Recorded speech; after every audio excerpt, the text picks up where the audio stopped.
नमस्कार, स्वागत है एक बार फिर से आप सभी का आपके अपने चैनल हनुमान सेवा परिवार में। आशा करते हैं कि प्रभु श्री हनुमान जी और परम पूज्य गुरुदेव बाबा नीम करोली महाराज जी आप सभी भक्तों पर असीम कृपा सदैव बनाए रखें। दोस्तों, महाराज जी की दृष्टि अगर किसी भक्त पर एक बार भी पड़ जाती है तो बाबा उसके हृदय को पूरा भेदते हुए, उसके हृदय को छानते हुए उसी के हृदय में जाकर स्वयं बस जाते हैं। महाराज जी जब अपने भक्त के हृदय में अपना स्थान धारण कर लेते हैं तो चाहे वह भक्त किसी भी अस्तित्व का क्यों ना हो, किसी भी रीति नीति या फिर विकार का ही शिकार क्यों ना हो, ऐसे में भी महाराज जी उसके हृदय से बाहर नहीं निकलते। भक्त ऐसी भक्ति में पहुंच जाता है कि वह बाबा के बिना रह ही नहीं पाता। और दोस्तों, ऐसा तभी संभव हो पाता है जब सामने खड़े संत के हृदय में भक्त और भगवान की छवि एकाकार होकर रहती है। यानी कि महाराज जी जब आपको देख लेते हैं, आप पर अपनी दृष्टि जमाते हैं, तो आप और महाराज जी का ही परम स्वरूप यानी कि परम ईश्वर दोनों साथ में एकाकार होकर बाबा के हृदय में बस जाते हैं। महाराज जी इसी कारण से अपनी दृष्टि आपसे कभी नहीं हटाते। चाहे परिस्थितियां कुछ भी बने, चाहे घटनाएं कैसी भी सामने आएं, जीवन में हो सकता है कि आप कभी माया के वश में महाराज जी के नज़दीक जाते प्रतीत हों, तो कभी बाबा से दूर होते प्रतीत हों, और कभी कभी आपको ही ऐसा लगने लगे कि बाबा आपको दूर कर रहे हों। इन सारी परिस्थितियों में भी महाराज जी आपके और प्रभु के एकाकार रस को अपने हृदय से कभी नहीं निकालते। जिसका यहाँ पर तात्पर्य है कि बाबा आपके साथ में सदैव जुड़े रहते हैं, हर हाल में जुड़े रहते हैं। चाहे आपके अंदर कैसे ही अवगुण क्यों ना हो, चाहे आप कैसी ही गलतियाँ क्यों न करते हों, यहाँ तक कि आप अपने जीवन में पाप के कर्म भी क्यों न करते हों, बाबा आपका साथ नहीं छोड़ते। हाँ, ये बात अलग है कि मनुष्य अगर गलत दिशा में हो, गलत मार्ग पर हो, गलत नीतियों में, गलत रीतियों में हो, तब उसे ईश्वर का प्रत्यक्ष एहसास नहीं मिल पाता है। महाराज जी के दर्शन होकर भी नहीं होने के बराबर हो जाते हैं, जिस कारण से उस भक्त के हृदय में कुछ ऐसी अग्नि धधकने लगती है कि वह अपने ही गुरु, अपने ही प्रभु के लिए दिन रात तड़पने लगता है। यह तड़प और बढ़ती जाती है और आने वाले समय में यह भी हो सकता है कि कभी उसको उसके प्रभु, उसके गुरु के दर्शन ही ना हो, और वह उसी अग्नि में धधकते हुए अंत में इस दुनिया को जब छोड़कर जाता है तो वास्तव में वह गुमनाम नहीं कहलाता, अपितु वह तो जाकर अपने ही गुरु और अपने ही ईश्वर के श्री चरणों में सम्मिलित हो जाता है। दोस्तों, इन गूढ़ बातों का बहुत सरल भाव समझाते हैं कि आप अपने जीवन में ईश्वर गुरु के साथ हैं या फिर उनसे दूर हैं, दोनों ही परिस्थिति में आप ईश्वर के ही हैं। आपको ईश्वर कभी नहीं त्यागते। जब आपको यह बात समझ में आ जाए कि आपको आपके गुरु, आपके भगवान कभी नहीं त्यागते, तो फिर भला आप ऐसे कर्म, ऐसी दृष्टि जीवन में या फिर ऐसी गलतियां, ऐसी नीतियां क्यों ही आने देते हो कि जिससे आप अपने ही ईश्वर से विमुख हो सकें। चाहे एक क्षण के लिए भी अगर दूरी होती है तो भला क्यों होती है, उसकी भला क्या ही आवश्यकता होती है। आपको इसे अपने जीवन में कुछ ऐसे धारण करना चाहिए कि मेरी हर एक श्वास में मेरे प्रभु बसे हैं। मेरी हर एक श्वास बाहर आती है तो मुझे तड़प उठती है कि मेरे प्रभु मुझसे बाहर न चले जाएं, और इसी कारण से मैं पुनः श्वास खींच लेता हूँ कि मेरे प्रभु का एहसास पुनः मेरे हृदय में फिर से स्थापित हो जाए। इस भाव के साथ में अगर आप एक एक क्षण, एक एक पल रहेंगे, तब आपके जीवन में ऐसी घटनाएं कदापि नहीं आएंगी कि आपको अपने ही ईश्वर के लिए तड़पना पड़े। और रही बात अपने जीवन के कर्म दृष्टि की, यानी कि कर्म और घटनाओं की, उनके लिए आप चिंता ना करें। चिंताओं का दमन करने वाले करुणानाथ, दीनानाथ, परम दयालु प्रभु श्री हनुमान जी और उनके ही अद्वैत स्वरूप बाबा नीम करोली महाराज जी सदैव आपके साथ हैं। इसीलिए अपने जीवन में ज़्यादा न उलझिए। ये जीवन आपका बहुत ही ज़्यादा सुलझा हुआ है। फिर भी अगर आपको लगता है कि आप अपने जीवन में कहीं पर कठिनाइयों में आ धंसे हैं, तो ऐसी स्थिति में हम आपको तहे दिल से स्वागत करते हैं कि आप इंस्टाग्राम पर हमें मैसेज लिख सकते हैं, अपनी परेशानी बता सकते हैं। हम आपकी परेशानियों के धागों को सुलझाकर आपको बिल्कुल स्वतंत्र और स्वच्छंद स्थिति में लाने का प्रयास करेंगे। इस जीवन में दोस्तों वास्तव में कुछ भी उलझा हुआ नहीं है।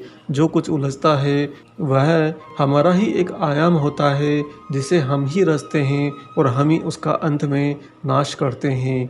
अगर प्रभु के साथ में रहते हुए आप सही दिशा में होंगे तो कभी आपको अपने गुरु अपने ईश्वर से विमुख नहीं होना पड़ेगा। भक्ति यह नहीं कहती कि ईश्वर से दूरी और नज़दीकी उसमें कोई भेद होता है। भक्ति तो निरंतरता होती है। एक जन्म में भक्ति कभी पर्याप्त नहीं होती और जन्म जन्म में करी हुई भक्ति स्वतः ही एक साथ होती है। इस कारण से आपको भक्ति को हमेशा भेद रहित रखना चाहिए। आपको यह नहीं सोचना चाहिए कि मेरे ईश्वर मेरे पास हैं या नहीं हैं, मेरी बात उन तक पहुंचती है या नहीं पहुंचती है। ये सब बातें मात्र एक छलावा होती हैं। इनमें धंसने और फंसने की बजाय प्रभु के गुणों में स्वयं को समर्पित रखिए। एक भक्त दोस्तों जब अपने गुरु अपने ईश्वर से विमुख हो जाता है, अपनी किसी गलती के कारण वह अपने प्रभु के कभी भी दर्शन नहीं कर पाता, कभी भी उनसे मुलाकात नहीं कर पाता। इसके बावजूद भी उसकी भक्ति किस प्रकार अटूट रहती है, किस प्रकार उसकी अंतिम श्वास तक वह अपने ही इष्ट अपने ही गुरु से जुड़ा रहता है। आइए इसे समझने के लिए आपको सुनाते हैं महाराज जी की एक सत्य घटना, जो कि महाराज जी के एक परम भक्त के साथ में घटी।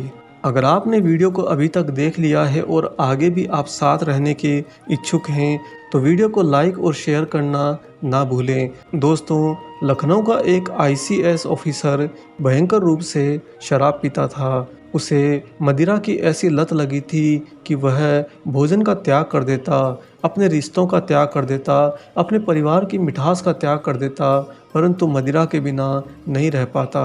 और कहा भी जाता है कि विनाश काले विपरीत बुद्धि, यही स्थिति उस अफसर के साथ में थी। उस शराब ने, जिसे वह अपने जीवन का रस समझता था, धीरे धीरे उसके जीवन में कुटिलता लानी शुरू कर दी, उसकी बुद्धि को भ्रष्ट करना शुरू कर दिया। परिणाम यह हुआ कि वह कमिश्नर दिन ब दिन और ज़्यादा गुस्सैल होने लगा। बात बात में उसे क्रोध आ जाता, सत्य से वह हमेशा चिढ़ने लगता। यानी कि कोई सामने साधु संत महात्मा या फिर भक्ति की बात करने वाला हो तो वह कमिश्नर उसे बुरी तरह से गालियां देने लगता, उसे दूर हो जाने के लिए कहता। यह होता क्यों? क्योंकि वही मदिरा उसके शरीर में और उसके कर्मों में विष की भांति घुल चुकी थी। एक बार की बात है, महाराज जी अपने भ्रमण के दौरान लखनऊ आए हुए थे। लखनऊ में अनेक भक्तों के यहाँ पर उन्हें दर्शन देते देते बाबा वहाँ के एक पुलिस अधीक्षक के घर पहुँचे। वह पुलिस अधीक्षक महाराज जी का बहुत बड़ा भक्त था। बाबा के घर आने पर वह अत्यंत प्रसन्न हुआ।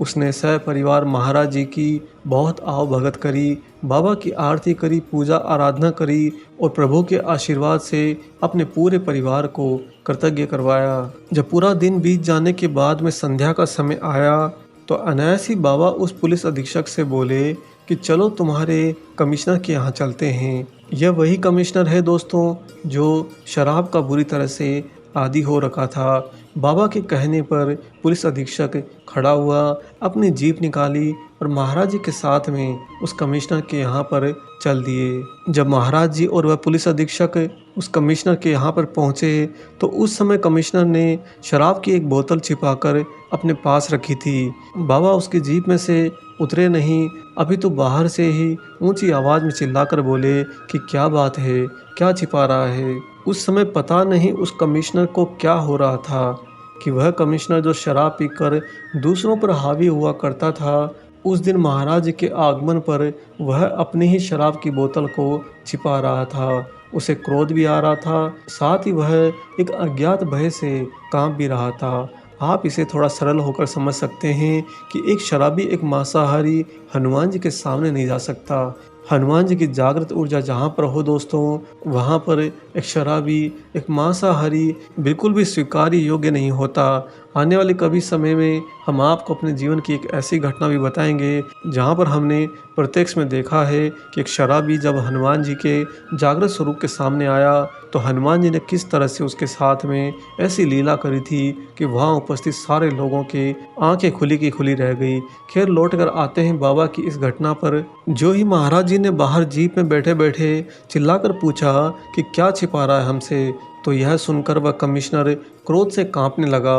वह अपने घर के द्वार से उस पुलिस अधीक्षक को आदेश देते हुए लगभग चीखते हुए बोला कि अरे किसे ले आए हो तुम यहाँ पर? इस इंसान को तो तमीज़ भी नहीं है। इसे तुरंत यहाँ से, मेरे घर से बाहर निकालो। यह मुझे अपनी आंखों के सामने दिखाई नहीं देना चाहिए। शायद वह कमिश्नर उस समय नशे में बहुत ज़्यादा धुत था। उसकी आंखों के धुंधलेपन के कारण उसे सामने बैठे बाबा जी यानी कि महान संत दिखाई नहीं दे रहे थे। उसे तो अपनी कुटिलता भरी दृष्टि में बस अहंकार का प्रतिबिंब दिखाई दे रहा था, जिसके चलते वह किसी को अपने सामने बर्दाश्त नहीं कर पा रहा था। दोस्तों, उस कमिश्नर की महाराज जी के प्रति इस अभद्रता से पुलिस अधीक्षक के शरीर में आग लग गई।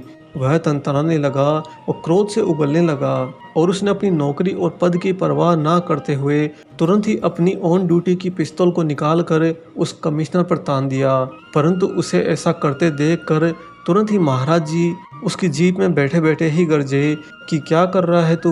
वह तो एक संत आत्मा है, तुम उसका अभी सिर्फ बाहरी रूप देख रहे हो। आज तुमने उस पर बंदूक तान कर अच्छा नहीं किया है। हम तेरे साथ में अब कहीं नहीं जाएंगे, कभी नहीं जाएंगे। यानी कि बाबा ने यहाँ पर उसी पुलिस अधीक्षक को गलत ठहरा दिया। महाराज जी की डांट पर पुलिस अधीक्षक का क्रोध तो शांत हुआ, लेकिन उसे ये बात कभी समझ में नहीं आई कि बाबा ने ऐसा क्यों किया। दोस्तों, बाबा ने ऐसा क्यों किया होगा भला? इसका परिणाम तो बहुत जल्दी ही आ गया।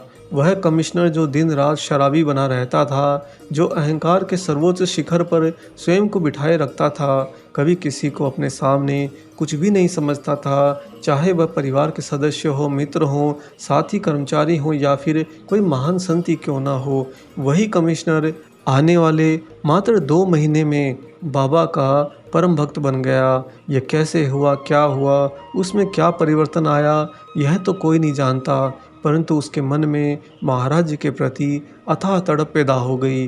उस तड़प के चलते वह बाबा के दर्शन के लिए यहाँ वहाँ भटकने लगा। जहाँ भी खबर मिलती कि शायद महाराज जी वहाँ पर होंगे, वह कमिश्नर अपने सारे काम छोड़कर बाबा के लिए दौड़ पड़ता। परंतु कभी बाबा उसे नहीं मिलते, कभी बाबा मिलते तो वह शर्म के मारे महाराज जी के सामने नहीं जा पाता। और ऐसे में जहाँ पर महाराज जी विद्यमान होते, वहीं पर बाहर अन्य भक्तों के रखे हुए जूतों के पास में ही वह बैठ जाता, क्योंकि वह अपने लिए वही स्थान उचित मानता था कि मैंने जो बाबा के साथ में धृष्टता करी थी, मुझे महाराज जी के भक्तों के जूतों के पास में ही स्थान होना चाहिए। मैं इसी के लायक हूँ। ये बातें उसको दिन रात काटती रहती। और वहीं पर कर्म दृष्टि से वह बाद में इलाहाबाद में प्रशासनिक अधिकारी संस्थाओं का अध्यक्ष भी हो गया था।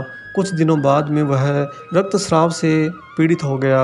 अंत में उसे बहुत ज़्यादा पीड़ा सहनी पड़ी दोस्तों, किंतु उसने महाराज जी का स्मरण और राम नाम का जाप कभी नहीं छोड़ा और राम के ही नाम को जपते हुए हमेशा वह प्रसन्नचित्त रहता। भले ही उसके शरीर के अंदर धीमे धीमे उसकी मृत्यु अपनी तैयारियां शुरू कर रही थी। जब महाराज जी के उस भक्त यानी कि पुलिस अधीक्षक को कमिश्नर की ऐसी हालत के बारे में जानकारी मिली, तो वह उनसे मिलने के लिए उनके घर पहुंचे।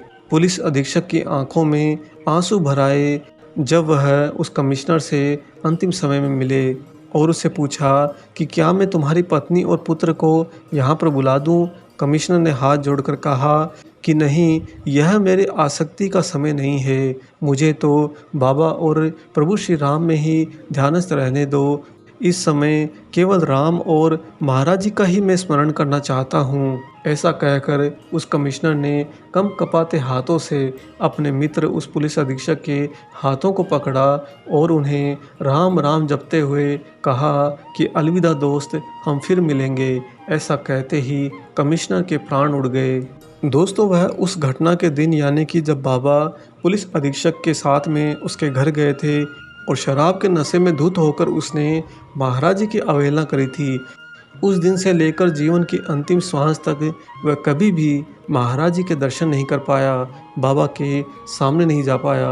परंतु इसका मतलब यह भी नहीं था कि बाबा की भक्ति से वह विमुख हो जाता। महाराज की दृष्टि जब उस पर एक बार पड़ गई थी, उसी दृष्टि में महाराज जी सीधा उसके हृदय में जाकर विराजमान हो गए थे। और बाबा इस भौतिक दूरी को परहेज करते हुए उसके साथ में आत्मीय संबंध में सदैव बने रहे। यही कारण था कि अंतिम श्वास में उसे अपने पुत्र और अपनी पत्नी की भी याद नहीं आई, अपितु प्रभु श्री राम का राम नाम और महाराज जी का ही स्मरण याद रहा। ऐसे परम भक्त को हम भी नमन करते हैं। आप सभी भी अंतर्मन में ज़रूर नमन कीजिएगा।